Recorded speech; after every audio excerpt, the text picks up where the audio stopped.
না, আমি এখন তোমাকে কোথাও যেতে দেব না। আমার কথা শেষ হয়নি এখনো। নদী, পাগলামি করো না। আমার সকাল 9টায় একটা ইমার্জেন্সি ওটি আছে, আমাকে বের হতে হবে। ওটি তো প্রতিদিনই থাকে, কিন্তু বউয়ের জন্য সময় কই তোমার? একদম দরজা থেকে ফিরে আসো বলছি। আচ্ছা বাবা, আসছি, কিন্তু মাত্র 2 মিনিট সময় দিলাম। এর বেশি 1 সেকেন্ডও দেরি করতে পারবো না। 2 মিনিট? আমি কি তোমার পেশেন্ট নাকি যে আমাকে টাইম স্লট দিচ্ছ? কাছে আসো। এই তো আসলাম। এবার বলো মহারানীর কি চাই?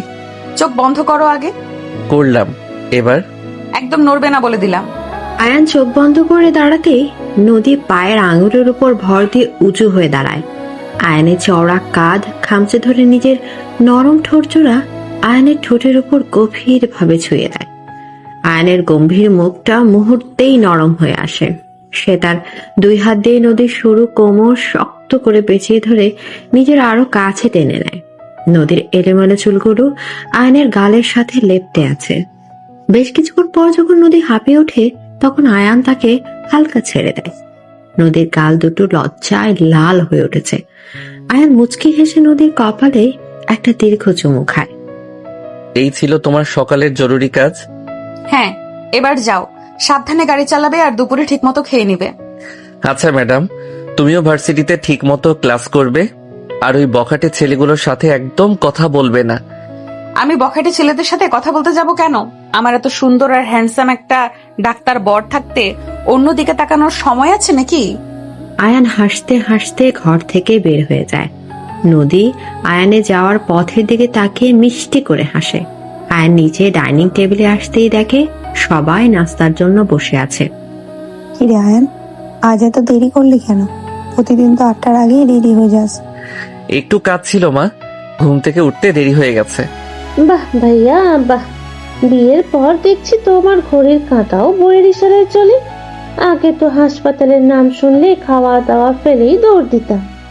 আরে তানিশা, নতুন বিয়ে করেছো শ্যালক সাহেব, এখন একটু দেরি তো হতেই পারে। তুমি ওকে খামোখা লজ্জা দিচ্ছ কেন? ঠিক বলছো ফাহিম। আয়ান তুই বস। রহিমা, আয়ানকে পরোটা আর মাংস দাও। ছেলেটা রাজ অনেক ধকল যাবে হাসপাতালে। দিচ্ছি সাহেব। ছোট সাহেবের জন্য আমি আগেই সব গরম করে রেখেছি। তানিশা, তুই কিন্তু বেশি কথা বলছিস। তোর বরকে বল আমাকে যেন না খেপায়। আমি তো সত্যি কথাই বললাম। নদী কোথায়? ও কি খাবে না? ও রেডি হচ্ছে ভার্সিটি যাওয়ার জন্য। তোমরা খেয়ে নাও, আমি বরং একটু তাড়াতাড়ি বের হই। রতনকে বলো গাড়িটা বের করতে। আয়ান দ্রুত নাস্তা শেষ করে হাসপাতালের উদ্দেশ্যে রওনা দেয়। রতন গাড়ি চালাচ্ছে আর আয়ান ল্যাপটপে তার পেশেন্টদের রিপোর্ট চেক করছে। হাসপাতালে পৌঁছাতে ডাক্তার আসিফ তাকে রিসিভ করে। দোস্ত, তুই আজ 10 মিনিট লেট। ইতিহাস তো আজ বদলে গেল মনে হচ্ছে। ফালতু কথা বাদ দে আসিফ, ওটির সব প্রিপারেশন কমপ্লিট? হ্যাঁ, সব রেডি। পেশেন্টকে ওটিতে শিফট করা হয়েছে। ডক্টর জামান স্যারও চলে এসেছেন। ঠিক আছে, চল। ঠিক সেই মুহূর্তে ডক্টর নোভা ফাইল হাতে তাদের সামনে এসে দাঁড়ালো। নোভার চোখে আয়ানের প্রতি এক ধরনের মুগ্ধতা স্পষ্ট, যা সে লুকানোর চেষ্টা করে না। গুড মর্নিং ডক্টর আয়ান, আপনার সকালের কফির ব্যবস্থা কি আমি করে রাখবো ওটি শেষ হওয়ার পর? Good morning doctor Nova. না ধন্যবাদ, আমি ওটি শেষ করে সোজা কেবিনে যাব। কফির দরকার নেই। কিন্তু স্যার, আপনি তো ওটির পর সবসময় কফি খান। নোভা, আয়ান এখন বিবাহিত মানুষ। ওর কপির হিসাব এখন আর বউ রাখে। তুমি বরং পেশেন্টের ফাইলে মন দাও। আসিফের কথায় নোভা কিছুটা অপ্রস্তুত হয়ে মাথা নেড়ে চলে যায়। আয়ান আসিফকে একটা ধমক দিয়ে ওটির দিকে এগিয়ে যায়। অন্যদিকে নদী রেডি হয়ে ভার্সিটিতে পৌঁছায়। ক্যাম্পাসের গেটে সাদিয়া ওর জন্য অপেক্ষা করছিল। কিরে মহারানী, আজ এত দেরি কেন? তোর বর কি তোকে ছাড়তে চাইছিল না নাকি? তুইও শুরু করলি? এমনিতেই সকালে ওনাকে বিদায় দিতে গিয়ে লেট হয়ে গেছে। চল ক্লাসে যাই। হাই নদী, কেমন আছো? আজ তোমাকে শাড়িতে খুব সুন্দর লাগছে। আমি কেমন আছি সেটা দিয়ে তোমার কি দরকার অর্ক? আর আমাকে কেমন লাগছে সেটা দেখার জন্য আমার বর আছে। তুমি নিজের চরকায় তেল দাও। একদম ঠিক বলেছিস। চল নদী, ভীম ক্লাসে বসে আছে আমাদের জন্য। নদী আর সাদিয়া ক্লাসের দিকে এগিয়ে যায়। অর্ক কিছুটা অপমানিত বোধ করলেও নদীর দিকে তাকিয়ে থাকে। ক্লাসে ঢুকে নদী দেখে মিম একটা নোটবুক নিয়ে খুব ব্যস্ত। তোরা এসেছিস? দেখ তো এই অ্যাসাইনমেন্টটা ঠিক আছে কিনা, কালকের মধ্যে জমা দিতে হবে। দেখি। ঠিকই তো আছে। তুই এত টেনশন করিস কেন মিম? ভাই, তোর মতো আমার তো আর বড় লোক ডাক্তার বর নেই যে ফেল করলেও বসে বসে খাওয়াবে। আমাকে পড়াশোনা করে নিজের পায়ে দাঁড়াতে হবে। আজে বাজে কথা বলবি না বলে দিলাম। আয়ন আমাকে কখনোই পড়াশোনা ছাড়তে বলবে না। সে আমাকে অনেক সাপোর্ট করে। সারাদিন ক্লাস আর বন্ধুদের সাথে আড্ডা দিয়ে নদীর দিনটা ভালোই কেটে যায়। বিকেলে বাসায় ফিরে সে দেখে বাড়ি একদম শান্ত। শফিক সাহেব আর রূপা বেগম গতকালই নিজেদের বাড়িতে ফিরে গেছেন। নদী হঠাৎ খুব একা লাগতে শুরু করে। সে আয়ানকে ফোন দেয়, কিন্তু আয়ান ফোন ধরে না। এই লোকটা এমন কেন? একটু ফোনটা ধরলে কি হয়? আমি কি সারাদিন ওর জন্য বসে থাকবো? অভিমানে নদীর চোখ ভিজে আসে। সে আয়নের শার্টটা বুকে জড়িয়ে ধরে বিছানায় শুয়ে থাকে। কখন যে ঘুমিয়ে পড়ে সে নিজেও জানে না। রাত প্রায় 9টার দিকে আয়ান বাসায় ফেরে। সারাদিনের ক্লান্তিতে তার শরীর ভেঙে আসছে। ঘরে ঢুকে সে দেখে নদী একটা ছোট্ট বাচ্চার মতো গুটিসুটি মেরে ঘুমিয়ে আছে। আয়নের ঠোঁটে একটা প্রশান্তির হাসি ফুটে ওঠে। সে নিজের টাইটটা খুলতে খুলতে নদীর পাশে বসে। নদী, এই পিচ্ছি, ওঠো। বিরক্ত করো না, যাও এখান থেকে। আচ্ছা বাবা, যাচ্ছি। আমি তো ভেবেছিলাম আমার বউটা আমার জন্য অপেক্ষা করে আছে। ঠিক আছে, আমি অন্য ঘরে গিয়ে ঘুমাই। একদম না। তুমি আমার ফোন ধরনে কেন দুপুরে? জানো আমি কত টেনশন করছিলাম। সরি জান, আমি পরপর 2টো মেজর অপারেশনে ছিলাম। ফোনটা কেবিনে ছিল। আমার কিছু শোনার দরকার নেই। তুমি আমাকে ভালোবাসো না। তোমার কাছে তোমার হসপিটালের সব। নদী উঠে বসে মুখ ঘুরিয়ে নেয়। আয়ান হালকা করে নদীর পেছন থেকে তাকে 2 হাতে জড়িয়ে ধরে। নদীর কাঁধে নিজের থুতনি রেখে গভীর গলায় কথা বলে। আমি তোমাকে কতটা ভালোবাসি সেটা তুমি এখনো বোঝনি নদী। তুমি আমার জীবনের সেই আলো যা আমি এতদিন খুঁজছিলাম। মিথ্যা কথা। ভালোবাসলে অন্তত একটা মেসেজ তো দিতে পারতে। আচ্ছা, আমার ভুল হয়েছে। এবার আমাকে ক্ষমা করে দাও। আমি সত্যি খুব ক্লান্ত। একটু আদর করে দেবে? আয়নের ক্লান্ত গলার স্বর শুনে নদীর সব অভিমান গলে জল হয়ে যায়। সে আয়নের দিকে ঘুরে বসে তার মুখের দিকে তাকায়। আয়নের চোখের নিচে কালি পড়ে গেছে। নদী আলতো করে আয়নের চুলে হাত বুলিয়ে দেয়। খুব কষ্ট হচ্ছে তোমার? তুমি একটু ছুঁয়ে দিলে সব কষ্ট দূর হয়ে যাবে। নদী আর কিছু না বলে আয়নের বুকে মাথা রাখে। আয়ন নদীর কপালে, গালে এবং ঠোঁটে ভালোবাসার চিহ্ন এঁকে দেয়। নদীর নরম স্পর্শে আয়নের সারাদিনের সব ক্লান্তি যেন জাদুর মতো উধাও হয়ে যায়। তারা দুজন দুজনকে আরো শক্ত করে জড়িয়ে ধরে ভালোবাসার এক নতুন জগতে হারিয়ে যায়, যেখানে শুধু তারা দুজনেই আছে। ঘরের মৃদু আলো তাদের এই রোমান্টিক মুহূর্তকে আরো সুন্দর করে তোলে। এদিকে ভোরে স্নিগ্ধ আলো জানলার পর্দা ভেদ করে ঘরের ভিতরে এসে পড়েছে। নরম বিছানায় আয়নের চওড়া এবং উন্মুক্ত বুকের উপর মাথা রেখে গভীর ঘুমে আচ্ছন্ন নদী। আয়নের এক হাত নদীর সরু কোমর শক্ত করে পেঁচিয়ে আছে, যেন সে তার সবচেয়ে মূল্যবান সম্পদ আগলে রেখেছে। ঘুমের মধ্যে আয়ান নদীর চুলের মিষ্টি সুবাসে মাতাল হয়ে চোখ খোলে। নিজের বুকের উপর লেপ্টে থাকা নদীর নিষ্পাপ মুখের দিকে তাকিয়ে তার ঠোঁটের কোণে একটা প্রশান্তির হাসি ফুটে ওঠে। আয়ান তার ডান হাতটা নদীর গালে আলতো করে ছুঁয়ে দেয়। নদীর ঘুমন্ত ঠোঁটজোড়া সামান্য ফাঁকা হয়ে আছে। আয়ান আর নিজেকে সামলাতে পারে না। সে খুব সন্তর্পণে নদীর গালের উপর দিয়ে নিজের ঠোঁট নামিয়ে আনে এবং নদীর নরম ঠোঁট গভীর ভাবে নিজের ঠোঁটে ডুবিয়ে দেয়। ছাড়ো, আমাকে ঘুমাতে দাও। সকাল হয়ে গেছে আমার পিচ্চি বউ, এবার চোখ খুলো। আমার অফিসে যাওয়ার সময় হয়ে যাচ্ছে। অফিস অফিস আর অফিস। তোমার ওই অফিসটা একদিন আমি আগুন দিয়ে জ্বালিয়ে দেব। আমাকে আর একটু ঘুমাতে দাও। নদী চোখ বন্ধ রেখে আয়নের বুকের উপর আরো শক্ত করে লেপ্টে যায়। আয়ন হালকা হেসে নদীর কানের কাছে মুখ নিয়ে যায়। তার গরম নিঃশ্বাস নদীর ঘাড়ে আছড়ে পড়ে। আয়ন নদীর ঘাড়ে এবং গলার কাছে ছোট ছোট অসংখ্য চুমু খেতে শুরু করে। নদীর সারা শরীরে একটা কাঁপনে দিয়ে ওঠে। সে চোখ খুলতে বাধ্য হয়। আয়নের গভীর এবং নেশাধরা চোখের দিকে তাকিয়ে নদীর সব ঘুম নিমিষে উধাও হয়ে যায়। আয়ান নদীর শরীরের উপর নিজের ভর ছেড়ে দেয় এবং নদীর 2 হাত বিছানার সাথে চেপে ধরে। তার ঠোঁট আবার নদীর ঠোঁটকে আক্রমণ করে। তবে এবার অনেক বেশি বন্য এবং আবেগময় ভাবে। নদীও আয়নের চুলে হাতে ঢুকিয়ে দিয়ে এই পাগলামিতে সমানভাবে সাড়া দেয়। তাদের দুজনের গরম নিঃশ্বাস ঘরের পরিবেশকে আরো উত্তপ্ত করে তোলে।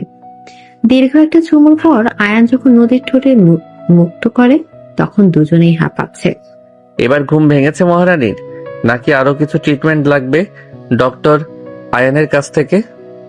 অসভ্য ডাক্তার একটা, সকাল সকাল বউকে অত্যাচার করা শুরু করছো। এবার ওঠো, আমাকে রেডি হতে হবে। নদী লজ্জায় মুখ লাল করে আয়ানকে ধাক্কা দিয়ে সরানোর চেষ্টা করে। আয়ান হাসতে হাসতে বিছানা থেকে উঠে বাথরুমের দিকে চলে যায়। নদী বিছানায় বসে আয়ানে যাওয়ার পথের দিকে তাকিয়ে মিষ্টি করে হাসে। এই গম্ভীর মানুষটার ভেতরের পাগল প্রেমিক রূপটা শুধু সে একা চেনে। বেশ কিছুক্ষণ পর দুজন রেডি হয়ে নিচে ডাইনিং স্পেসে আসে। রহমান সাহেব খবরের কাগজ পড়ছেন ও সালমান বেগম রহিমা খালাকে নির্দেশ দিচ্ছেন। রহিমা, আয়নের জন্য অমলেটটা একটু কড়া করে ভাজবি। আর নদীর জন্য দুধ গরম করেছিস? জি খালাম্মা, সব রেডি, আমি টেবিলে দিচ্ছি। আয়ান, কাল রাতে ফিরতে এত দেরি হলো কেন তোর? শরীর তো খারাপ হয়ে যাবে এভাবে খাটলে। বাবা, কাল দুটো ক্রিটিক্যাল সার্জারি ছিল। ডক্টর জামান স্যার একা পারছিলেন না, তাই আমাকে থাকতে হলো।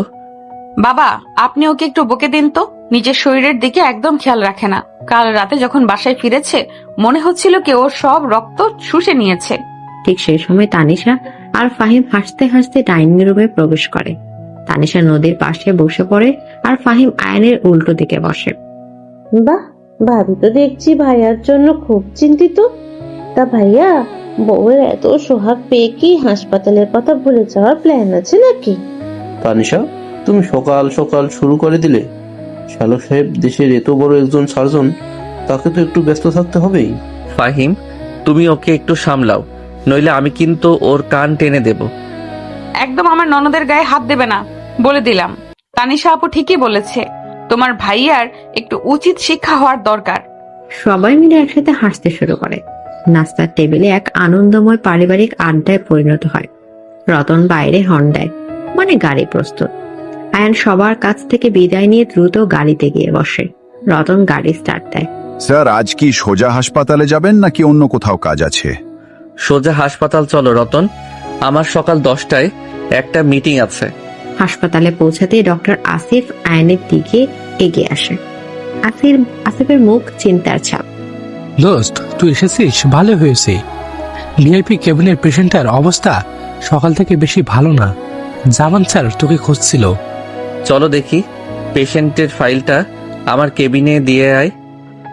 আয়ান দ্রুত জামান স্যারের সাথে দেখা করে পেশেন্টের অবস্থা পর্যবেক্ষণ করে। এরপর সে নিজের কেবিনে ফিরে আসে। চেয়ারটা হেলান দিয়ে বসতে দরজায় নক হয়। ডক্টর নোভা একটা ফাইল হাতে ভেতরে প্রবেশ করে। নোভার পরনে খুব ফিটিং একটা শার্ট আর প্যান্ট। সে ইচ্ছা করে শার্টের উপরের দুটো বোতাম খোলা রেখেছে। স্যার, আপনি কি খুব ব্যস্ত? আপনার সাথে এই কেসটা নিয়ে একটু কথা বলার ছিল। ফাইলটা টেবিলে রেখে যাও নোভা, আমি পরে দেখে নেব। স্যার, আপনি চাইলে আমি আপনাকে ব্যাপারটা বুঝিয়ে দিতে পারি। নোভা টেবিলের একদম সামনে এসে আয়নের দিকে ঝুঁকে দাঁড়ায়। তার এই শরীরে আবেদন আয়নের চোখ এড়ায় না। আয়ান চরম বিরক্তিতে ভ্রু কুঁচকে ফেলে। ডক্টর নোভা, আপনি কি ভুলে গেছেন এটা হাসপাতাল? আপনার দাঁড়ানোর ভঙ্গিটা একদমই প্রফেশনাল নয়। ফাইলটা রাখুন এবং এখান থেকে যান। স্যার, আমি তো শুধু কাজের কথাই বলছিলাম। আপনি আমাকে সব সময় এত এড়িয়ে চলেন কেন? ঠিক সেই মুহূর্তে কেবিনের দরজা ঠেলে ভেতরে প্রবেশ করে নদী। নদীর হাতে একটা টিফিন ক্যারিয়ার। সে আয়ানকে সারপ্রাইজ দিতে নিজের হাতে রান্না করে খাবার নিয়ে এসেছে। কিন্তু ভেতরে ঢুকে নোভার এই অবস্থা দেখে নদীর মাথার রাগে ফেটে যায়। সে হন হন করে এগিয়ে গিয়ে নোভার সামনে দাঁড়ায়। আমার বর আপনাকে এড়িয়ে চলে কারণ তার বাড়িতে একটা সুন্দরী বউ আছে, আর আপনার মতো মেয়েদের উদ্দেশ্য সে খুব ভালো করেই বোঝে। এক্সকিউজ মি, আপনি কে? আর আমাকে এভাবে অপমান করার অধিকার আপনাকে কে দিয়েছে? আমি কে সেটা তো একটু আগেই বললাম। আমি ডক্টর আয়নের স্ত্রী। আর অধিকারের কথা বলছেন? আমার বরের কেবিনে এসে তার গায়ের উপর ঢলে পড়ার অধিকার আপনাকে কে দিয়েছে? নদী, শান্ত হও। ডক্টর নোভা, আপনি এখন যেতে পারেন, আর ভবিষ্যতে আমার কেবিনে আসার আগে অনুমতি নিয়ে আসবেন। নোভা অপমানে লাল হয়ে কেবিন থেকে দ্রুত বেরিয়ে যায়। সে বের হতে নদী গায়ে জোরে কেবিনের দরজায় লক করে দেয়। তারপর রাগে গজগজ করতে করতে আয়ানের টেবিলের সামনে এসে দাঁড়ায়। এই মেয়েটা কে, আর ও তোমার এত কাছে দাঁড়িয়ে কি করছিল? ও একজন জুনিয়র ডক্টর। আমি ওকে আগে বের হতে যেতে বলেছিলাম, তুমি খামোখা রাগ করছো। আমি খামোখা রাগ করছি? তুমি বুঝতে পারছো না ওই মেয়েটার নজর তোমার উপর? তুমি ওকে হসপিটাল থেকে বের করে দেবে আজই। নদী, এটা হাসপাতাল, আমি চাইলেই কাউকে বের করে দিতে পারি না। তুমি শান্ত হও, এদিকে এসো। আয়ান নিচে জায়গা থেকে উঠে নদীর কাছে আসে। সে নদীর হাত ধরতে গেলে নদীর ছটকা দিয়ে হাত ছাড়িয়ে নেয়। একদম আমাকে ছোবে না। তুমি ওকে প্রশ্রয় দাও বলেই ও এত সাহস পায়, আমি সব বুঝতে পারি। আয়ান এবার আর কথা বাড়ায় না। সে আগে ঝটকায় নদীকে নিজের দিকে টেনে নেয় এবং নদীর কোমর ধরে তাকে সোজা নিজের পড়ার টেবিলের উপর বসিয়ে দেয়। নদী অবাক হয়ে কিছু বলার আগে আয়ান নদীর দুই পায়ের মাঝখানে দাঁড়িয়ে নদীর মুখটা নিজের দুই হাতে চেপে ধরে। তুমি কি পাগল হয়ে গেছো? আমার চোখে তুমি ছাড়া আর কেউ নেই, এটা তুমি কবে বুঝবে? কিন্তু ওই মেয়েটা আমার কাছে কিছুই না। তুমি আমার বউ, আমার জীবনের একমাত্র মেয়ে, যাকে আমি আমার সবটা দিয়ে ভালোবাসি। আয়ান আর কোনো কথা শোনার সুযোগ না দিয়ে নদীর ঠোঁট নিজের ঠোঁট ডুবিয়ে দেয়। এবারে চুম্বনটা ছিল অনেক বেশি আগ্রাসী। নদীর সব রাগ মুহূর্তে গলে জল হয়ে যায়। সে আয়নের ঘাড়ের কাছে হাত রেখে তাকে নিজের আরো কাছে টেনে নেয়। কেবিনের শান্ত পরিবেশে শুধু তাদের দুজনের ভারী নিঃশ্বাসের শব্দ শোনা যাচ্ছে। আয়নের হাত নদীর পিঠের উপর দিয়ে ঘুরে তার শাড়ির আঁচলটা কিছুটা সরিয়ে দেয়। নদীর উন্মুক্ত পেটে আয়নের গরম হাতের স্পর্শ লাগতেই নদী কেঁপে ওঠে। আয়ন, কেউ চলে আসবে, দরজা লক করা আছে, কেউ আসবে না।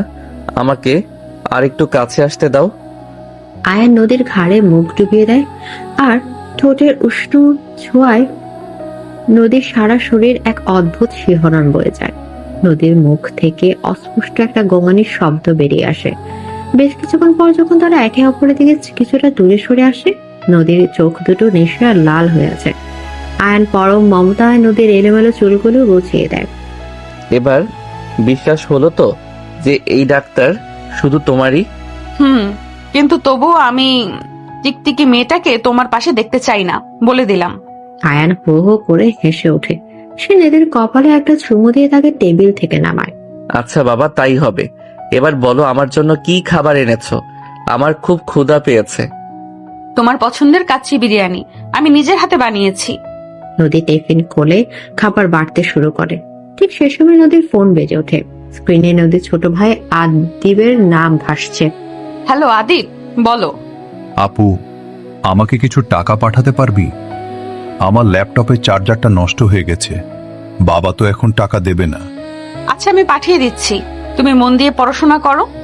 ফোন রাখতে আয়ান পকেট থেকে নিজের ওয়ালেট বের করে নদীর হাতে কয়েকটা হাজার টাকার নোট দেয়। আদিবকে পাঠিয়ে দিও, আর তোমার কিছু লাগলে আমাকে বলবে। আমার কাছে টাকা আছে আয়ান, তোমার দিতে হবে না। আমার টাকা আর তোমার টাকার মধ্যে কোনো পার্থক্য আছে নাকি? চুপচাপ রেখে দাও।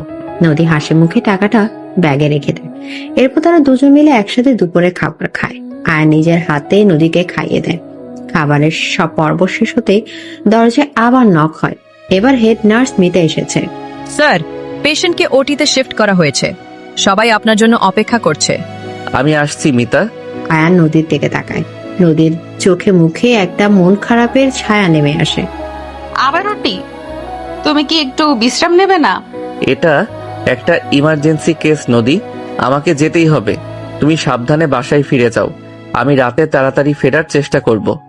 আয়ান নদীর কপালে শেষবারের মতো একটা চুমু এঁকে দিয়ে কেবিন থেকে বেরিয়ে যায়। নদী আয়ানে যাওয়ার পথের দিকে তাকিয়ে থাকে।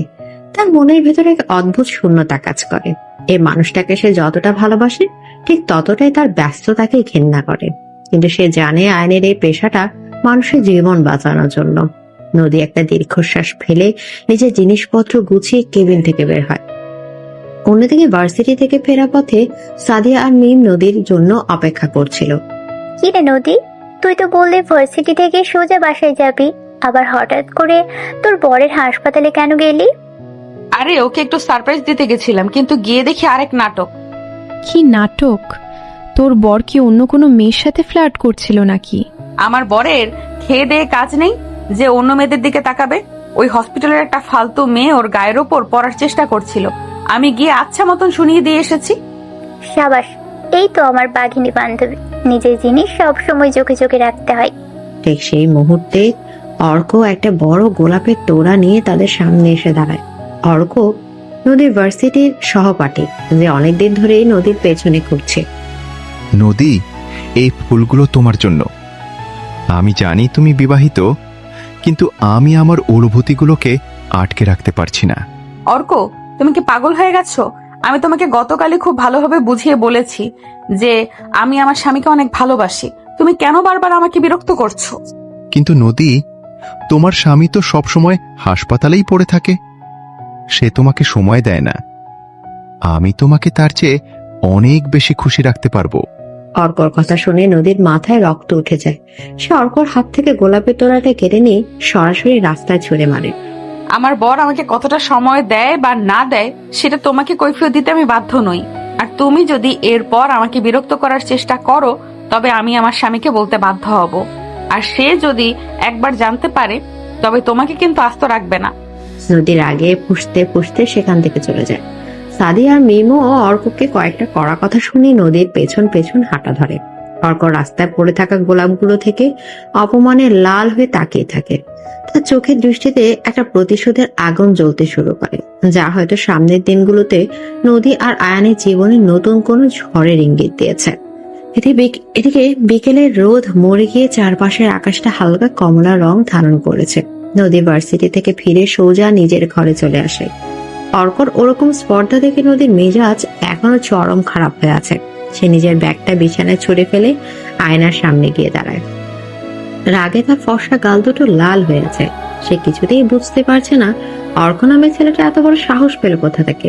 ড্রয়িং রুম থেকে শাশুড়ি সালমা বেগমের গলার আওয়াজ পেয়ে নদী নিজেকে একটু সামলে নিয়ে নিচে নেমে আসে। কিরে নদী, তুই কখন ফিরলি? মুখটা এমন শুকিয়ে আছে কেন? তো শরীর খারাপ লাগছে নাকি? না মা, আমি এই তো একটু আগে এলাম, শরীর ঠিক আছে। আসলে ভার্সিটিতে আজ অনেকগুলো ক্লাস ছিল তো তাই একটু টায়ার্ড লাগছে। ছোট খালাম্মা, আপনি বসুন, আমি আপনার জন্য ঠান্ডা এক গ্লাস লেবুর শরবত বানিয়ে আনছি। রোদের ভেতর থেকে এসেছেন, শরবত খেলে একদম চাঙ্গা হয়ে যাবেন। ঠিক আছে খালা, আনো। তানিশা আপু আর ভাইয়া কি এখনো ফেরেনি মা? ঠিক সেই সময় তানিশার ফাহিম সদর দরজা দিয়ে হাসতে হাসতে ভেতরে ঢোকে। ফাহিমের হাতে বেশ কয়েকটা শপিং ব্যাগ। তানিশা নদীর পাশে এসে ধপ করে সোফায় বসে।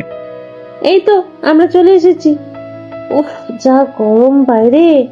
ফাহিমকে জোর করে আজ শপিং এ নিয়ে গিয়েছিলাম। তোমার আর ভাইয়ার জন্য কিছু কাপড় কিনেছি নদী। জোর করে মানে? তুমি তো আমাকে রীতিমতো ব্ল্যাকমেল করেছো তানিশা।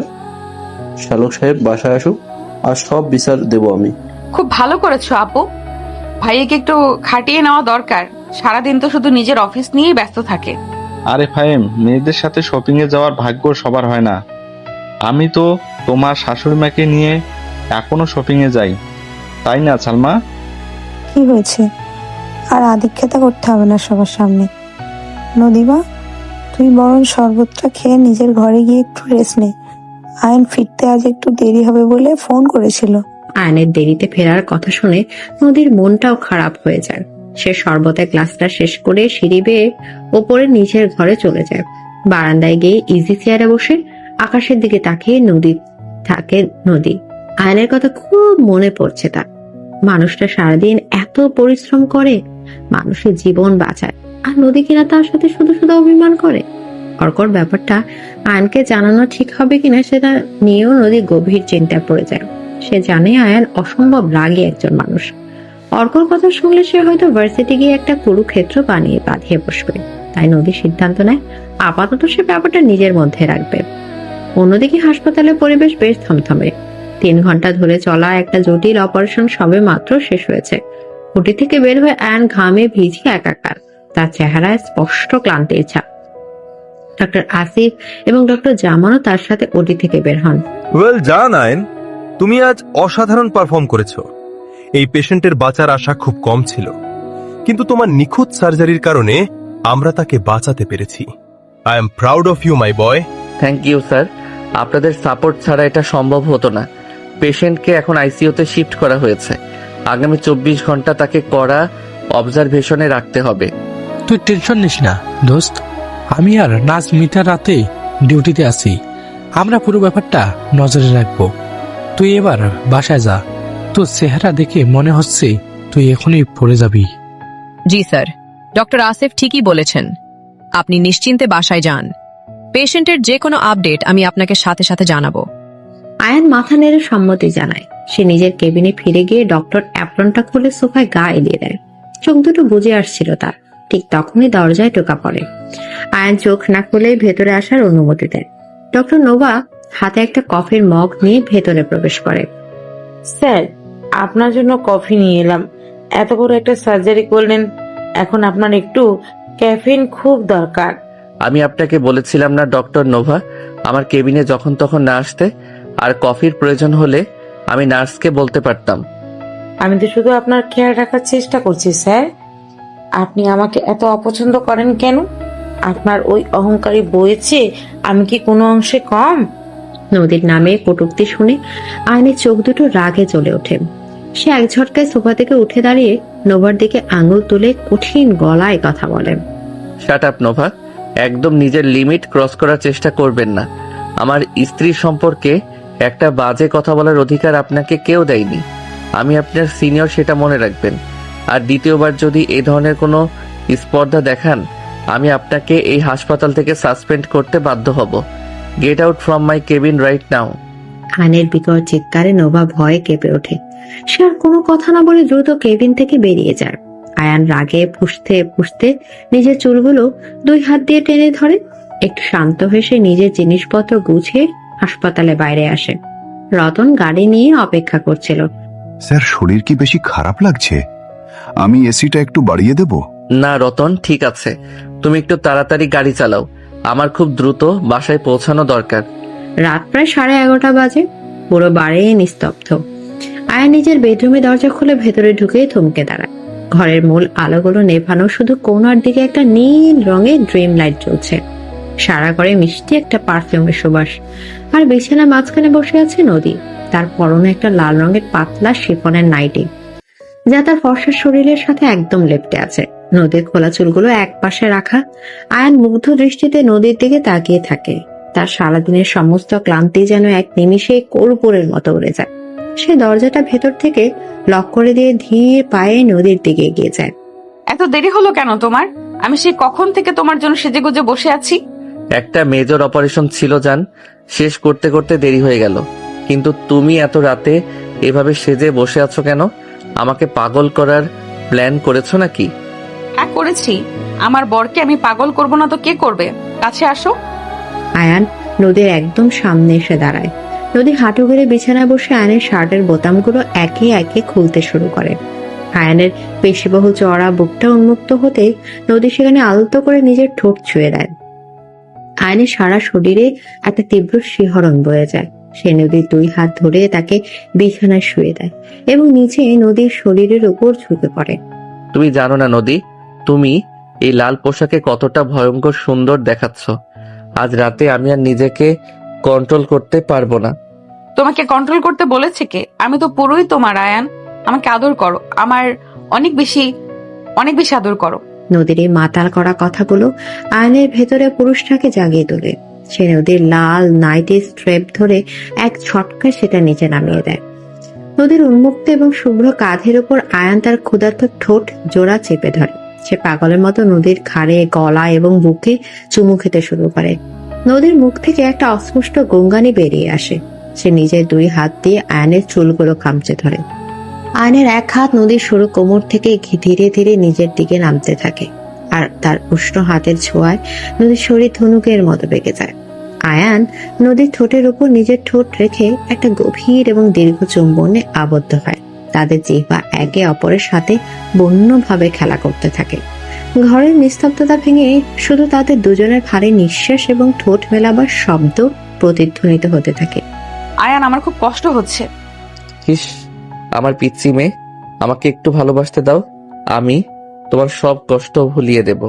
এদিকে আয়ান নদীর নাইটিটা পুরোপুরি শরীর থেকে আলাদা করে ছুঁড়ে ফেলে দেয় ঘরের এক কোণে।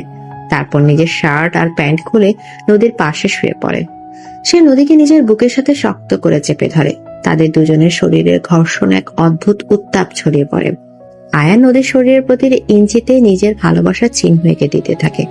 নদীর সমস্ত প্রতিরোধ ভেঙে পড়ে আয়ানের বন্য আদরের কাছে। সে নিজেকে সম্পূর্ণভাবে সঁপে দেয় তার ডাক্তার বরের কাছে।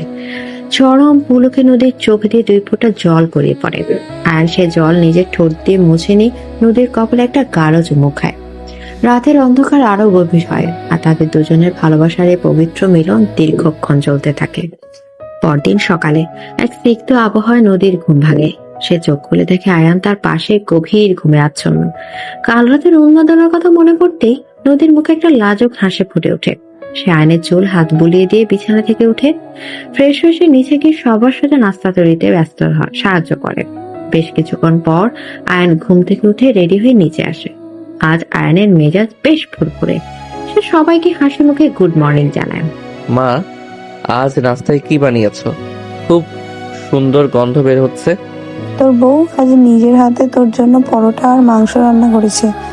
কাল রাতে তো বেচারা মেয়েটা তোর জন্য না খেয়ে বসেছিল। তাই নাকি? কই আমার বউটা কোথায়? নদী, এদিকে আসো তো। এই তো আসছি। এত চিল্লাচ্ছ কেন? নাও তোমার খাবার নাও, খেয়ে বলো কেমন হয়েছে। আয়ান নদীর হাতের রান্না খেয়ে খুব প্রশংসা করে। এরপর সে নদীকে সাথে নিয়ে ভার্সিটির উদ্দেশ্যে রওনা হয়। গাড়িতে দুজনের মধ্যে বেশ রোমান্টিক কিছু কথাবার্তা হয়।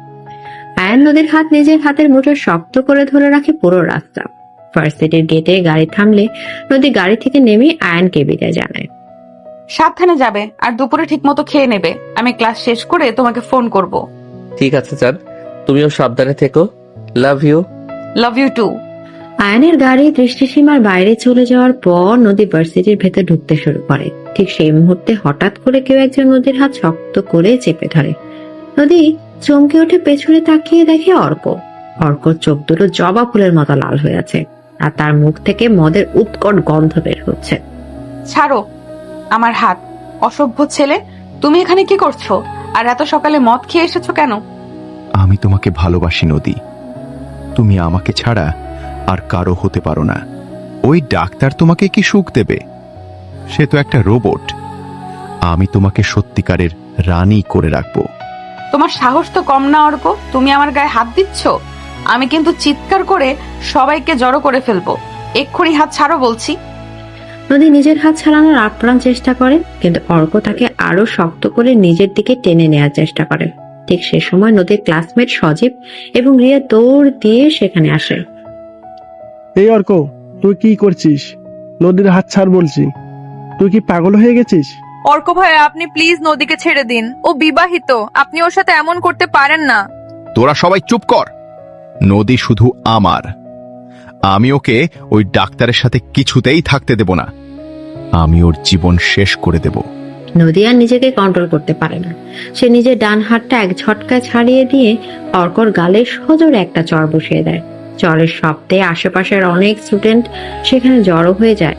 অর্ক গালে হাত দিয়ে স্তব্ধ হয়ে দাঁড়িয়ে থাকে। নদীর চোখ দিয়ে রাগে আর অপমানে জল বেরিয়ে আসে। তুমি একটা জানোয়ার অর্ক। আমি তোমাকে শেষবারের মতো ওয়ার্ন করছি। এরপর যদি তুমি আমার আশেপাশে ঘেঁষার চেষ্টা করেছো, আমি পুলিশে কমপ্লেন করব।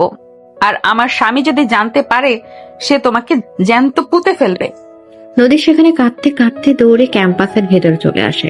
সজীপা রিয়া অর্ককে ধাক্কা দিয়ে সেখান থেকে তাড়িয়ে দেয়। অর্ক চোখে তখন চরম অপমানের আগুন চলছে। সে মনে মনে প্রতিজ্ঞা করে এই চরম প্রতিশোধ সে নিবেই। নদীকে সে কিছুতেই আইনের সাথে শান্তিতে ঘর করতে দেবে না। নদী সোজা ওয়াশরুমে গিয়ে নিজের চোখ মুখ ধুয়ে দেয়। তার বুকটা ধুকপুক করছে। সে বুঝতে পারছে না এই ব্যাপারটা নিয়ে সে এখন কি করবে। সাদি আর মিম তাকে ওয়াশরুমে একা কাঁদতে দেখে ছুটে আসে। নদী, কি হয়েছে তোর? তুই এভাবে কাঁদছিস কেন? হ্যাঁ নদী, আমাদের বলো, কেউ কি কিছু বলেছে তোকে? ওই অর্ক ওর ক্যাম্পাসের গেটে আমার সাথে আমার হাত ধরে টানাটানি করছিল। ও মদ খেয়ে এসেছিল। হোয়াট? ওই শুয়োরের বাচ্চার এত বড় সাহস! চল তো, আজ ওর একদিন কি আমার একদিন। না সাদিয়া, আমি ওকে সবার সামনে চড় মেরেছি। ওখান থেকে ও চলে গেছে, কিন্তু আমার খুব ভয় করছে রে। আমি আয়নকে কি বলবো? ও তো অর্ককে খুন করে ফেলবে। তুই আয়ন ভাইয়াকে এখন কিছু বলিস না নদী। আগে নিজে শান্ত হ। আমরা তোর সাথে সব সময় আছি। চল, আমরা বরং আজ ক্লাস না করে তোকে বাসায় দিয়ে আসি। নদী মাথা নেড়ে সম্মতি জানায়, আর বুকের ভেতর একটা অজানা আতঙ্ক বাসা বাঁধতে শুরু করেছে। অর্করে লাল চোখ আর ভয়ঙ্কর কথাগুলো নদীর মাথায় বারবার ঘুরপাক খাচ্ছে। সে জানে না সামনের দিনগুলোতে তার আর আয়নের সুন্দর জীবনের পর কি ভয়ানক ঝড় ধেয়ে আসছে। দুপুর গড়িয়ে বিকেল হতে চলেছে। সাদিয়া মিম নদীকে নিয়ে সোজা তার বাড়ির সামনে এসে দাঁড়ায়। নদীর পুরো শরীর এখনো থরথর করে কাঁপছে। অর্কশে লাল রক্ত বর্ণ চোখ আর মদের উৎকট গন্ধটা যেন এখনো নদীর নাকের কাছে ভাসছে। ভয়, অপমান আর অজানা আশঙ্কা নদীর মুখটা ফ্যাকাশে হয়ে গেছে। সাদিয়া নদীর হাতটা শক্ত করে ধরে তাকে সাহস দেওয়ার চেষ্টা করে।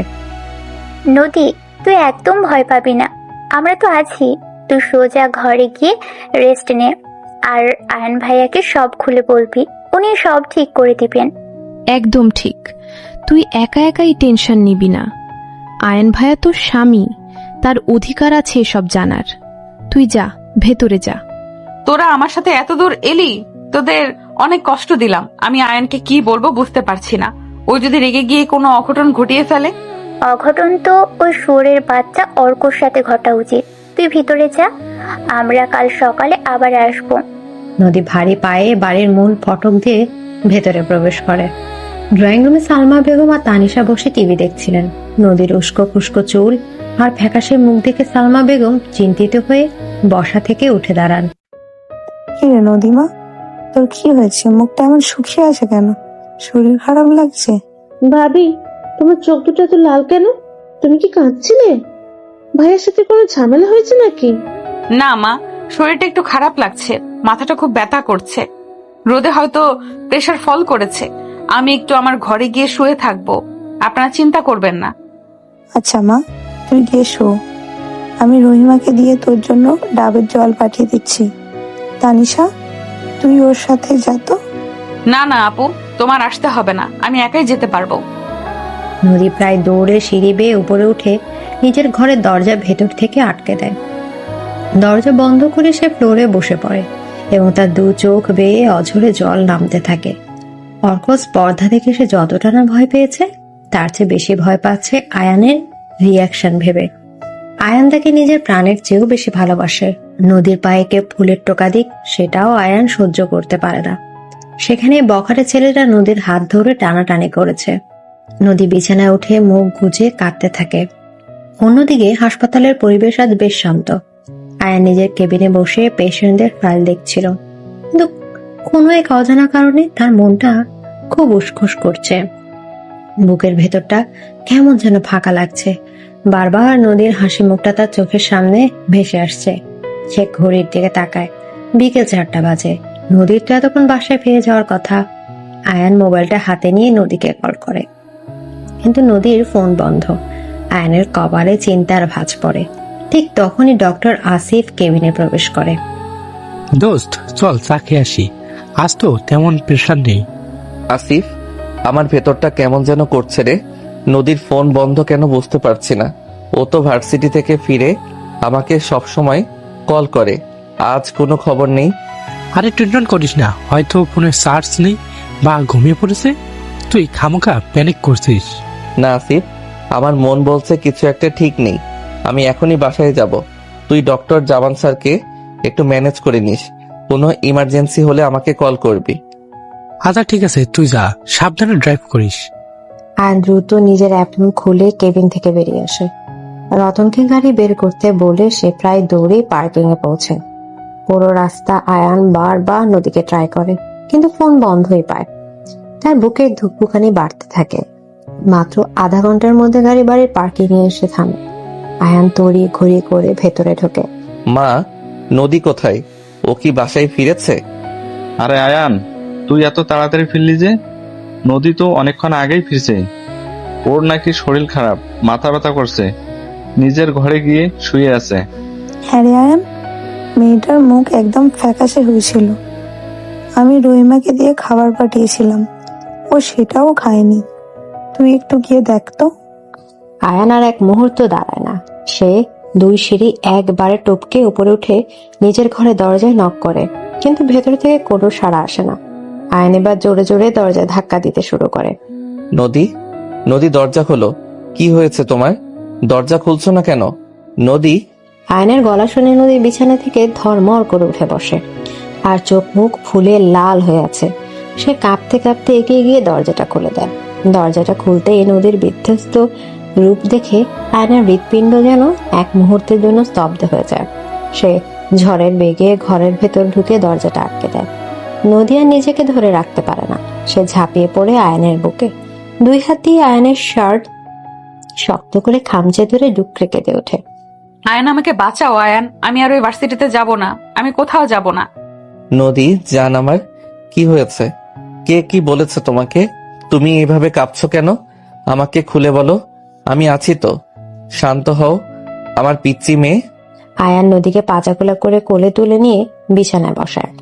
নিজে নদীর সামনে হাঁটু গেড়ে বসে নদীর ভেজা গাল দুটো নিজের দুই হাতের মুঠোয় তুলে নেয়।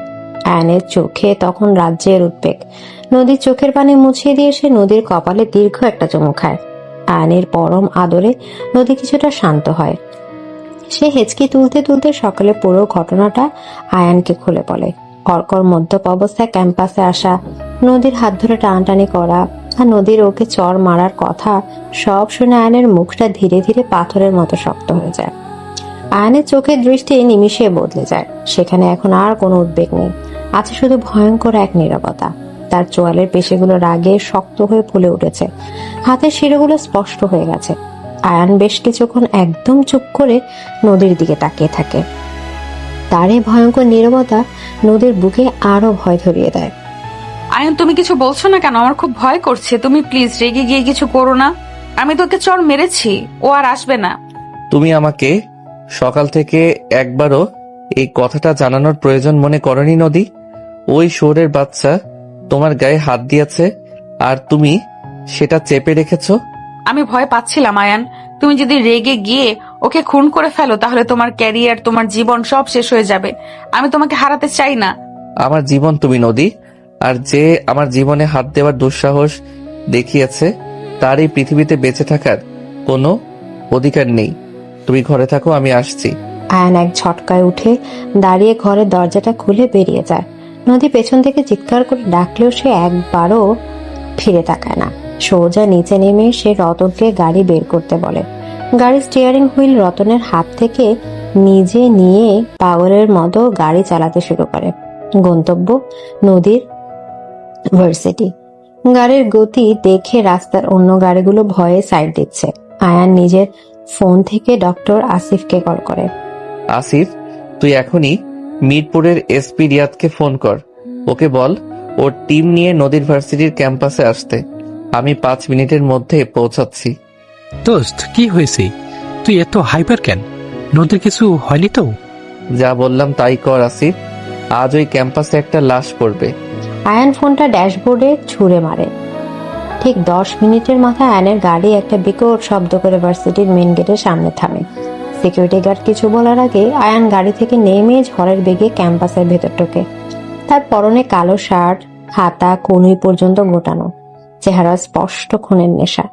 ক্যাম্পাসে মাঠে তখন অনেক স্টুডেন্ট আড্ডা দিচ্ছিল। আয়ান সোজা গিয়ে মাঠের মাঝখানে দাঁড়ায়। তার বাজখাই গলায় পুরো ক্যাম্পাস কেঁপে ওঠে। অর্ক নামের জারজটা কোথায়? 2 মিনিটের মধ্যে ওকে আমার সামনে এনে দাঁড় করাও, নইলে আমি পুরো ক্যাম্পাস জ্বালিয়ে দেব। আয়নের ভয়ঙ্কর রূপ আর গলার আওয়াজে সবাই থমকে যায়। সজীবারই আয়ানকে চিনে ফেলে। তারা দৌড় দিয়ে আয়নের কাছে আসে। আয়ান ভাইয়া, আপনি শান্ত হন। অর্ক ক্যাম্পাসের পেছনের ক্যান্টিনে আছে, ওর সাথে কিছু বোকাটে ছেলেও আছে। তুই আমাকে পথ দেখা সজীব, আজ ওর শেষ দিন। আয়ান সজীবকে নিয়ে পেছনের ক্যান্টিনের দিকে এগোয়। ক্যান্টিনের এক কোণে অর্ক তার কয়েকজন বন্ধু নিয়ে আড্ডা দিচ্ছিল। গালে নদীর চরের দাগটা এখনো স্পষ্ট। আয়ানকে দেখে অর্ক বসা থেকে উঠে দাঁড়ায়। তার চোখে মুখে তাচ্ছিল্যের হাসি। আরে ডাক্তার সাহেব যে, বউয়ের আঁচল ছেড়ে এখানে কি মনে করে? নদী কি আপনার নামে বিচার দিয়েছে নাকি? অর্ক কথাটা শেষ করার সুযোগ পায় না। চোখের পলকে আয়ান একটা হিংস্র বাঘের মতো অর্কর উপর ঝাঁপিয়ে পড়ে। আয়নের শক্ত ডান হাতের এক ঘুষিতে অর্কর নাক ফেটে ফিনকি দিয়ে রক্ত বেরিয়ে আসে। সে ছিটকে গিয়ে একটা টেবিলের উপর পড়ে। অর্কর বন্ধুরা আয়ানকে আটকাতে এলে আয়ান একটা লোহার চেয়ার তুলে এমন ভাবে ঘোরায় যে সবাই ভয় পিছিয়ে যায়। আয়ান গিয়ে অর্কর কলার চেপে ধরে তাকে শূন্যে তুলে ফেলে। তুই নদীর গায়ে হাত দিয়েছিস? আমার বউয়ের দিকে চোখ তুলে তাকানোর সাহস তোর হলো কোথা থেকে? ছাড়ুন আমাকে। আজ তোকে কে বাঁচায় আমি দেখব। তুই নদীর হাত ধরেছিলি তাই না? আয়ান অর্কর ডান হাতটা টেনে ধরে একটা মোচড় দেয়। মট করে একটা ভয়ঙ্কর শব্দ হয়, আর অর্ক যন্ত্রণায় আকাশ বাতাস কাঁপিয়ে চিৎকার করে ওঠে। ওর হাতের হাড় ভেঙে গেছে। আয়ান তাতেও থামে না। সে অর্কর পেটে এবং মুখে পাগলের মতো লাথি আর ঘুষি মারতে থাকে। অর্ক মাটিতে লুটিয়ে পড়ে রক্ত বমি করতে শুরু করে। পুরো ক্যাম্পাসে কেউ আয়ানের সামনে আসার সাহসই পায় না। ঠিক তখনই পুলিশের গাড়ি সাইরেন বাজিয়ে ক্যাম্পাসে প্রবেশ করে। এসপি রিয়াদ এবং তার দলবল দ্রুত ছুটে আসে। রিয়াদ আয়ানের পূর্ব পরিচিত। আয়ান, স্টপ ইট, ছেড়ে দে ওকে, মরে যাবে ছেলেটা। ওকে আমি আজ জ্যান্ত পুঁতে ফেলবো রিয়াদ। তুই জানিস না ও কি করেছে? ও আমার নদীর গায়ে হাত দিয়েছে। আমি সব শুনেছি আসিফের কাছে। তুমি ওকে ছেড়ে দে, বাকিটা আইন দেখবে। ওকে আমি এমন রিমান্ডে নেব যে জীবনে আর কোনোদিন মেয়ের দিকে তাকানোর সাহস পাবে না। তুই শান্ত হ দোস্ত, তোর প্রফেশনাল লাইফের কথা ভাব। রিয়াদ আর দুজন পুলিশ মিলে আয়ানকে টেনে সরিয়ে দেয়। অর্ককে আধমরা অবস্থায় পুলিশের গাড়িতে তোলা হয়। আয়ান হাঁপাতে হাঁপাতে নিজের শার্টের হাতা ঠিক করে। সে ক্যাম্পাসের উপস্থিত সবার দিকে একবার রক্ত চক্ষু নিয়ে তাকায়। নদী ডক্টর আয়ানের স্ত্রী। এরপর যদি কেউ ওর দিকে চোখ তুলে তাকানোর দুঃসাহস করে, আমি তার চোখ দুটো নিজের হাতে উপড়ে নেব। এটা আমার ওয়ার্নিং। আয়ান আর এক মুহূর্ত সেখানে দাঁড়ায় না। সে সোজা গিয়ে নিজের গাড়িতে ওঠে এবং বাড়ির দিকে রওনা দেয়। আয়ানের রাগ এখন কিছুটা কমেছে। তার জায়গা দখল করেছে নদীর জন্য এক বুক ভালোবাসার তাকে রক্ষা করতে পারার শান্তি। রাত প্রায় 8টা বাজে। আয়ান বাসায় ফিরে দেখে পুরো বাড়ি নিস্তব্ধ। সে সোজা নিজের ঘরে যায়। দরজা খুলতে দেখে নদী মেঝেতে বসে খাটের সাথে হেলান দিয়ে কাঁদছে। আয়ানকে দেখেই নদী লাফিয়ে উঠে ছুটে এসে আয়ানকে জড়িয়ে ধরে। আয়ান তুমি ঠিক আছো? তোমার কোথাও চোট লাগেনি তো? তুমি কি ওকে? হিস, একদম চুপ। আমি ঠিক আছি। আর ওই সুরের বাচ্চাকে পুলিশ নিয়ে গেছে। ওর হাতের হাড় আমি ভেঙে দিয়েছি। জীবনে আর কারো হাত ধরার সাহস ওর হবে না। নদীর বুক থেকে একটা বিশাল পাথর নেমে যায়। সে আয়নের বুকে মুখ লুকিয়ে ফুপিয়ে ফুপিয়ে কেঁদে ওঠে। আয়ান 2 হাত দিয়ে নদীকে শক্ত করে নিজের সাথে মিশিয়ে নেয়। নদীর চোখের জল আয়ানের শার্ট ভিজিয়ে দিচ্ছে। আয়ান নদীকে কোলে তুলে নিয়ে বিছানায় বসে। তারপর সে নদীর চোখে জল মুছে দিয়ে নদীর কপালে, চোখে এবং গালে গভীর ভালোবাসার পরশ বলিয়ে দেয়। তুমি কি পাগল হয়ে গেছো নদী? তোমার কি মনে হয় আমি থাকতে পৃথিবীর কোনো শক্তি তোমার কোনো ক্ষতি করতে পারবে? তুমি আমার আত্মা, আমার বেঁচে থাকার নিঃশ্বাস। তোমাকে কেউ ছুঁয়ে দিলে আমার মনে হয় কেউ আমার হৃৎপিণ্ডটা ছিঁড়ে নিচ্ছে। আমাকে আর কখনো একা ছেড়ে যাবে না আয়ান। আমার খুব ভয় করে আমি তোমাকে ছাড়া মরে যাব। আমি কোথাও যাব না, আমি শুধু তোমার। আয়ান নদীর ঠোঁটের উপর নিজের ঠোঁট নামিয়ে আনে। এই চুম্বনে কোনো বন্যতা নেই, আছে শুধু এক গভীর আবেগ আর প্রতিশ্রুতি। নদীও তার 2 হাত দিয়ে আয়নের গলা পেঁচিয়ে ধরে সেই আবেগে সাড়া দেয়। তাদের ঠোঁটের এই গভীর মিলনে সব ভয়, সব আতঙ্ক যেন ধুয়ে মুছে পরিষ্কার হয়ে যায়। আয়ান খুব ধীর হাতে নদীর পরনের শাড়ির পিন খুলতে শুরু করে। নদীর শরীর আয়নের ছোঁয়ায় কেঁপে ওঠে। আয়ান নদীর ঘাড়ে মুখ ডুবিয়ে দিয়ে ছোট ছোট চুমু খেতে থাকে। তার চরম নিঃশ্বাস নদীর উন্মুক্ত পিঠে আছড়ে পড়তে নদীর মুখ থেকে একটা মিষ্টি গোঙানি বেরিয়ে আসে। আয়ান তুমি খুব ঘেমো, আগে ফ্রেশ হয়ে আসো। না, আমি এখন কোথাও যাব না। আমার এখন শুধু আমার বউকে চাই। তুমি জানো আজ আমার কতটা ভয় করছিল, তোমাকে হারানোর ভয়। আয়ান নদীর শাড়িতে একটানে খুলে ফেলে। নদীর ফর্সার কোমল শরীরটা শুধু একটা ব্লাউজ আর পেটিকোটের আবরণে ঢাকা। ঘরের মিটিমিটি আলো নদীকে এক মায়াবিনীর মতো দেখাচ্ছে। আয়ান নদীর চোখের দিকে তাকিয়ে তার ব্লাউজের হুকগুলো একে একে খুলে দেয়। নদীর শ্বাস প্রশ্বাস দ্রুত হতে শুরু করে। আয়ান নদীর উন্মুক্ত বুকে নিজের মুখ গুজে দেয়। তার ঠোঁট আর জিভের উষ্ণ স্পর্শে নদীর চরম সুখে চোখ বন্ধ করে ফেলে। নদীর আঙুলগুলো আয়নের চুলের ভেতর বিলি কাটতে থাকে। আয়ান অনেক ভালোবাসি তোমাকে, অনেক। আমি তার চেয়েও বেশি ভালোবাসি পিচ্ছি। তুমি শুধু আমার, শুধুই আমার। আয়ান নদীর পুরো শরীরটাকে নিজের আদর দিয়ে ভরিয়ে দেয়। তার চুম্বনের গভীরতা নদীর শরীরের প্রতিটি ইঙ্গিতে এক নতুন শিহরণ জাগিয়ে তোলে। আয়া নিজের শার্ট আর প্যান্ট খুলে দূরে ছুড়ে ফেলে। সে নদীর শরীরের উপর সম্পূর্ণভাবে নিজেকে সঁপে দেয়। তাদের দুজনের শরীরে পবিত্র আর আবেগময় মিলনে ঘরের চারপাশ যেন এক স্বর্গীয় রূপ ধারণ করে। বাহিরের পৃথিবীর সব কোলাহল, সব বিপদ থেকে অনেক দূরে শুধু তারা দুজন একে অপরের মাঝে হারিয়ে যায়। ভালোবাসার এই চরম পুলকে নদীর চোখ দিয়ে আবার জল গড়িয়ে পড়ে। তবে এটা ভয়ের নয়, এটা নির্ভরতার আর পরম শান্তির জল। আয়ান পরম মমতায় সেই জল মুছে দিয়ে নদীকে নিজের বুকের সাথে একদম আঠার মতো লাগিয়ে রাখে। সারা রাত ধরে তাদের এই ভালোবাসার কাব্য চলতে থাকে, যা তাদের সম্পর্ককে আরো তোলে আরো গভীর এবং অবিচ্ছেদ্য। ভোরের সোনালি আলো জানালার ভারী পর্দা ভেদ করে ঘরের ভেতর উকি দিচ্ছে। নরম বিছানায় সম্পূর্ণ নগ্ন আয়ানের চওড়া বুকের উপর মুখ গুজে গভীর ঘুমে আচ্ছন্ন নদী। কাল রাতের বন্য এবং সীমাহীন ভালোবাসার পর নদীর শরীরে এক অদ্ভুত প্রশান্তি বিরাজ করছে। আয়নের একটা শক্ত হাত নদীর অনাবৃত মসৃণ পিঠের উপর রাখা, আর অন্য হাতটা নদীর চুলে বিলে কাটছে।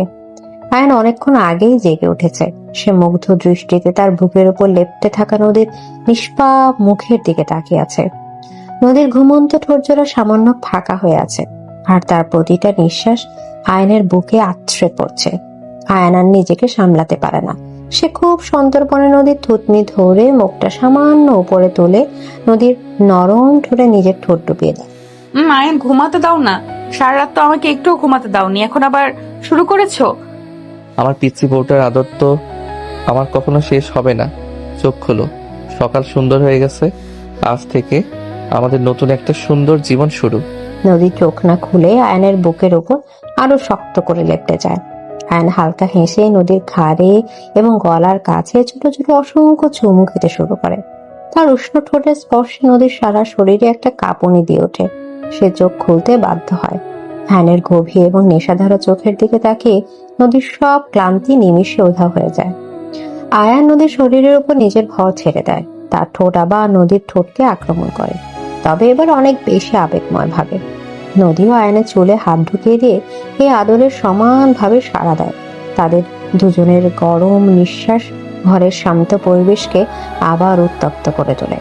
দীর্ঘ একটা চুমুর পর আয়ান যখন নদীর ঠোঁট মুক্ত করে, তখন দুজনই হাঁপাচ্ছে। নদীর ঠোঁট দুটো লজ্জায় আর ভালোবাসায় চকচক করছে। তুমি একটা আস্ত পাগল ডাক্তার। কালকে তুমি যেভাবে ওই বখাটেটাকে মারলে, আমার তো ভয়ে আত্মা শুকিয়ে গেছিল। কিন্তু সত্যি বলতে আমার জীবনের সবচেয়ে নিরাপদ জায়গা হলো তোমার এই বুকটা। আমি তোমাকে অনেক ভালোবাসি আয়ান। আর আমি তোমাকে আমার জীবনের চেয়েও বেশি ভালোবাসি। তোমার গায়ে একটা আঁচড় লাগলেও আমি এই পৃথিবী ধ্বংস করে দেব। ওই অর্ক এখন জেলের ভাত খাচ্ছে, আর জীবনেও সে কোনো মেয়ের দিকে তাকানোর সাহস পাবে না। তুমি একদম নিশ্চিন্তে থাকবে। এবার ওঠো, ফ্রেশ হয়ে নিচে চলো, সবাই আমাদের জন্য অপেক্ষা করছে। নদী লজ্জা মুখ লাল করে আয়নের বুক থেকে উঠে বাথরুমের দিকে দৌড়ে পালায়। আয়ন বিছানায় বসে নদী যাওয়ার পথের দিকে তাকিয়ে মিষ্টি করে হাসে। বেশ কিছুক্ষণ পর দুজন রেডি হয়ে নিচে ডাইনিং স্পেসে আসে। রহমান সাহেব খবরের কাগজ পড়ছেন। সালমা বেগম চায়ের কাপ হাতে বসে আছেন। তানিশা আর ফাহিম নিজেদের মধ্যে হাসাহাসি করছে। রহিমা খালা টেবিলে গরম খাবার সাজিয়ে দিচ্ছে। আয়ান, তুই এসেছিস? কাল রাতে এসপি রিয়াদ আমাকে ফোন করছিল। ও আমাকে পুরো ঘটনা খুলে বলছে। তুই যে কাজটা করছিস একজন স্বামী হিসেবে সেটা একদম ঠিক ছিল। আমি তোর জন্য গর্বিত। কিন্তু বাবা, তুই তো নিজের বিপদ ডেকে আনতে পারতিস। নদীমা, তুই ঠিক আছিস তো? কাল থেকে তোর মুখটা শুকিয়ে ছিল, এখন তো দেখছি বেশ ফুরফুরে লাগছে। জি মা, আমি এখন একদম ঠিক আছি। আয়ান থাকতে আমার কোনো ভয় নেই। ও আমাকে অনেক সাহস দিয়েছে। বাহ ভাবি, ভাইয়া তো দেখছি একদম অ্যাকশন হিরো হয়ে গেছে তোমার জন্য। ফাহিম, তুমি কি আমার জন্য কখনো এমন গুন্ডা পেটাতে পারবে? তানিশা, আমি গুন্ডা পেটাতে গেলে আমাকে উল্টো হাসপাতালে ভর্তি হতে হবে। শ্যালক সাহেবের গায়ে যে জোর, সেটা আমার নেই বাবা। আমি তোমাকে এমনিতেই অনেক ভালোবাসতে পারবো। ছোট খালাম্মা, আপনি এই গরম পরোটা আর কলিজা ভুনাটা খান। কাল রাতে তো কিছুই মুখে দেননি, এখন পেট ভরে খান। সবাই মিলে একসাথে হাসতে শুরু করে। নাস্তার টেবিলটা এক আনন্দময় পারিবারিক আড্ডায় পরিণত হয়। খাওয়া শেষ হতেই বাইরে থেকে রতন গাড়ির হর্ন দেয়। স্যার, গাড়ি রেডি। আপনার কি আজ হাসপাতালে যেতে দেরি হবে? না রতন, আমি আসছি। নদী, তুমি রেডি হয়ে নাও, আমি তোমাকে আজ ভার্সিটিতে ড্রপ করে তারপর হাসপাতালে যাব। আয়ান আর নদী একসাথে বাড়ি থেকে বের হয়। গাড়িতে পুরোটা রাস্তা আয়ান নদীর হাত নিজের হাতের মুঠোয় শক্ত করে ধরে রাখে। ভার্সিটির গেটে পৌঁছাতে নদী দেখে তার বন্ধুরা অপেক্ষা করছে। আয়ান নদীকে বিদায় জানিয়ে হাসপাতালের দিকে রওনা হয়। হাসপাতালে পৌঁছাতে ডক্টর আসিফ তাকে রিসিভ করে। দোস্ত, তুই তো পুরো হিরো হয়ে গেছিস।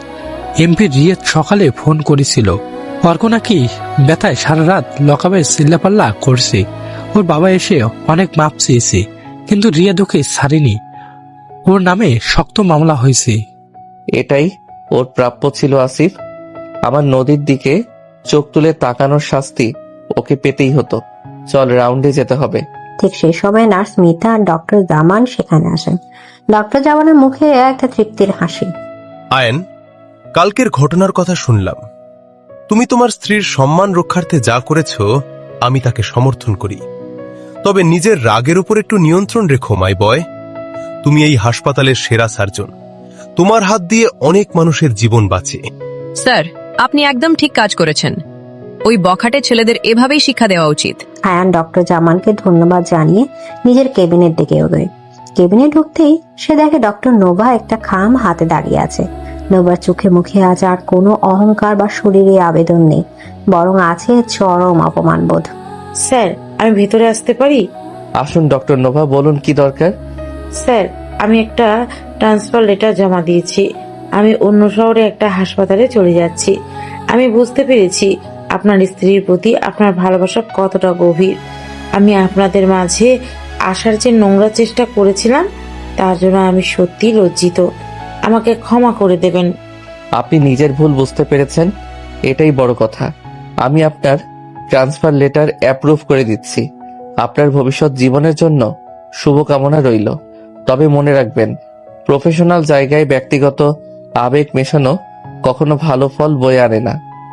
নোভা মাথা নিচু করে কেবিন থেকে বেরিয়ে যায়। আয়নের মন থেকে একটা বড় বোঝা নেমে যায়। অন্যদিকে ভার্সিটি থেকে নদীকে পেয়ে সাদিয়া, মিম, সজীব আর রিয়া আনন্দে মেতে ওঠে। নদী, তুই এসেছিস? আমরা তো ভেবেছিলাম তুই আজ আসবি না। জানিস, পুরো ক্যাম্পাসে আজ শুধু তোর আর আয়ন ভাইয়ের সাহসের কথাই আলোচনা হচ্ছে। অর্কটার ভার্সিটি থেকে চিরতরে বহিষ্কার হয়েছে। আয়ান ভাইয়া যা মার দিয়েছে না, জীবনেও সে আর এদিকে পা মরাবে না। আমরা তোর সাথে আছি নদী, তুই একদম ভয় পাবি না। সত্যি নদী, তুই খুব লাকি যে আয়ন ভাইয়ের মতো একজন স্বামী পেয়েছিস। উনি তোকে কতটা ভালোবাসেন সেটা কাল সবাই নিজের চোখে দেখেছে। একদম ঠিক। এখন থেকে আমরা সবাই মিলে তোকে পাহারা দেব। চল, ক্লাসে যাই। নদী হাসি মুখে বন্ধুদের সাথে ক্লাসের দিকে এগিয়ে যায়। তার বুকের ভেতরে একটা বিশাল প্রশান্তি কাজ করছে। ক্লাস শেষ হওয়ার পর নদীর ফোনে একটা অচেনা নম্বর থেকে কল আসে। নদী কলটা রিসিভ করতে ওপাশ থেকে একটা কান্নার আওয়াজ ভেসে আসে। নদী, আমাকে মাফ করে দাও নদী। আমি পুলিশ লকআপ থেকে কনস্টেবলকে হাতে পায়ে ধরে কল করছি। আমি খুব বড় ভুল করেছি। আমার হাতের হাড় ভেঙে গেছে। আমি ব্যথায় মরে যাচ্ছি। আমাকে একটু বাঁচাও নদী। তোমার স্বামীকে বলো কেসটা তুলে নিতে। আমার ক্যারিয়ার শেষ হয়ে যাবে। তোমার কোনো ক্যারিয়ার নেই অর্ক। তুমি একটা জানোয়ার। তুমি কাল আমার সাথে যা করেছো তার শাস্তি হিসেবে এই ব্যথাটা তোমার প্রাপ্য। তুমি জেলে পচে মরো। আমাকে আর কখনো কল করার দুঃসাহস দেখাবে না। নদী এক সেকেন্ডও দেরি না করে কলটা কেটে দিয়ে নাম্বারটা ব্লক করে দেয়। সে একটু অপরাধ বোধ অনুভব করে না। অর্ক তার জীবনের একটা কালো অধ্যায়, যা এখন চিরতরে মুছে গেছে। ঠিক সেই সময় নদীর ছোট ভাই আদিবের কল আসে। আপু, তুই ঠিক আছিস তো? বাবা মা তো অনেক টেনশন করছে। আমরা আজ সন্ধ্যার ট্রেনেই ঢাকায় আসছি তোদের বাসায়। আমি একদম ঠিক আছি ভাইয়া, তোরা চলে আয়। অনেক দিন তোদের দেখি না, খুব ভালো হবে। সবাই মিলে একসাথে সময় কাটাবো। আয়ানকে আমি বলে দিচ্ছি তোদের স্টেশন থেকে রিসিভ করার জন্য। নদী ফোন রেখে সোজা আয়ানকে কল করে সব জানায়। আয়ান খুশি মনে শফিক সাহেব আর রূপা বেগমকে স্টেশন থেকে রিসিভ করার দায়িত্ব নেয়। বিকেল গড়িয়ে সন্ধ্যা নামে। আয়নের বিশাল ড্রয়িং রুমে আজ চাঁদের হাটে বসেছে। নদীর বাবা শফিক সাহেব এবং মা রূপা বেগম এসেছেন। রহমান সাহেব আর সালমা বেগম তাদের খুব সমাদর করে বসিয়েছেন। তানিশা, ফাহিম, আদিব সবাই মিলে আড্ডায় মেতে উঠেছে। বিআই সাহেব, আমরা তো ভয়ে ছিলাম, কিন্তু আয়ান বাবা থাকতে যে নদীর কোনো চিন্তা নেই সেটা আমি খুব ভালো করে জানি। আমার মেয়েটাকে আপনারা অনেক সুখী রেখেছেন। হ্যাঁ বেআইন, আমি তো কাল রাতে ঘুমোতেই পারিনি। আজ নদীকে হাসি খুশি দেখে আমার মনটা শান্ত হলো। আপনারা একদম চিন্তা করবেন না, নদী শুধু আমাদের পুত্রবধূ নয়, সে এই বাড়ির প্রাণ। ওকে আমরা চোখের আড়াল হতেই দেব না। বাবা মা, আপনারা রিল্যাক্স করুন। আমি থাকতে নদীর চোখের এক ফোঁটা জলও মাটিতে পড়তে দেব না। ও আমার দায়িত্ব, আমার ভালোবাসা। দুলা ভাই, আপনি তো সুপারম্যান। আমাকেও একটু এমন মারপিট করা শেখাবেন কিন্তু। আদিবের কথা সবাই হো হো করে হেসে ওঠে। রাতের খাবারটা খুব দারুণ, একটা উৎসবের আমেজ শেষ হয়। রহিমা খালার রান্না করা পোলাও, রোস্ট আর খাসির রেজালার প্রশংসায় সবাই পঞ্চমুখ। রাত 11টার দিকে সবাই নিজেদের ঘরে ঘুমাতে চলে যায়। আয়ান আর নদী নিজেদের বেডরুমে আসে। দরজা লক করে আয়ান নদীর দিকে ঘোরে। নদীর পরনে একটা নীল রঙের শিফনের শাড়ি, চুলগুলো পিঠের ওপর ছড়ানো। আয়ান মুগ্ধ হয়ে নদীর দিকে এগিয়ে আসে এবং তার কোমর পেঁচিয়ে ধরে তাকে নিজের খুব কাছে টেনে নেয়। আজ কিন্তু তোমাকে খুব সুন্দর লাগছে পিচ্ছি। আমার তো ইচ্ছে করছে সারা জীবন তোমাকে এভাবেই নিজের বুকের ভেতরে আটকে রাখি। কে মানা করেছে? আটকে রাখো, আমি তো তোমারই বন্দিনী হতে চাই। তুমি আমাকে কতটা ভালোবাসো আয়ান। সেটা আমি মুখে বলে বোঝাতে পারবো না। তুমি আমার অস্তিত্ব নদী। আয়ান নদীর কপালে, দুই চোখে এবং গালে গভীর ভালোবাসার পরশ বুলিয়ে দেয়। তারপর সে নদীর ঠোঁটের উপর নিজের ঠোঁট নামিয়ে আনে। এই চুম্বনে কোনো তাড়াহুড়া নেই, আছে এক শান্ত এবং অনন্ত প্রেমের প্রতিশ্রুতি। নদীর চোখ দুটো চরম পলকে বন্ধ হয়ে যায়। সে নিজে দুই হাত দিয়ে আয়নের গলা শক্ত করে পেঁচিয়ে ধরে। আয়ান খুব ধীর হাতে নদীর নীল শাড়ির পিনগুলো খুলতে শুরু করে। শাড়িটা নদীর শরীর থেকে খসে মেঝেতে লুটিয়ে পড়ে। নদীর উন্মুক্ত পেটে আয়নের গরম হাতের স্পর্শ লাগতেই নদী শিউরে ওঠে। আয়ান নদীর ঘাড়ে মুখ ডুবিয়ে দিয়ে তাকে পাজকলা করে কোলে তুলে নেয় এবং বিছানার মাঝখানে শুয়ে দেয়। আয়ান, তুমি আমাকে পাগল করে দেবে। আমি তো তোমার প্রেমে অনেক আগেই পাগল হয়ে গেছি জান। আজ আমি তোমাকে আমার সবটুকু ভালোবাসা দিয়ে ভরিয়ে দেব। আয়ান নিজের শার্টটা এক টানে খুলে দূরে ছুঁড়ে ফেলে। তারপর সে নদীর উপর ঝুঁকে পড়ে নদীর শরীরের প্রতিটা ভাঁজ নিজের ঠোঁটের উষ্ণ ছোঁয়া একে দিতে থাকে। নদীর মুখ থেকে অস্পষ্ট কিছু গোঙানির শব্দ বেরিয়ে আসে। আয়নের বন্য কিন্তু মোহনীয় আদরে নদীর শরীর ধনুকের মতো বেগে যায়। সে আয়নের চওড়া পিঠে নিজের নখ দিয়ে ভালোবাসার দাগ কেটে দেয়। ঘরের মৃদু আলোয় তাদের দুজনের ঘর্মাক্ত শরীর এক অদ্ভুত সুন্দর দৃশ্যের অবতারণা করে। তারা একে অপরের মাঝে সম্পূর্ণভাবে বিলীন হয়ে যায়। তাদের এই পবিত্র মিলনে কোনো ভয়, কোনো বাধা বা কোনো তৃতীয় ব্যক্তির ছায়া নেই। আছে শুধু দুজন মানুষের এক আত্মার বন্ধন, যা কোনোদিন ছিন্ন হওয়ার নয়। চরম সুখের পর নদী ক্লান্ত হয়ে আয়নের বুকের উপর মাথা রেখে চোখ বন্ধ করে। আয়ান নদীর মাথায় আলতো করে হাত বুলিয়ে দেয়। বাইরের পৃথিবীতে যতই ঝড় উঠুক, তাদের এই ছোট পৃথিবীতে এখন শুধু শান্তির বাতাস বইছে। ভালোবাসা, বিশ্বাস আর ভরসায় ভরপুর এই সম্পর্কটা একটা চরম সুন্দর পরিণতি পেল, ঠিক যেমনটা নদী সবসময় স্বপ্ন দেখত।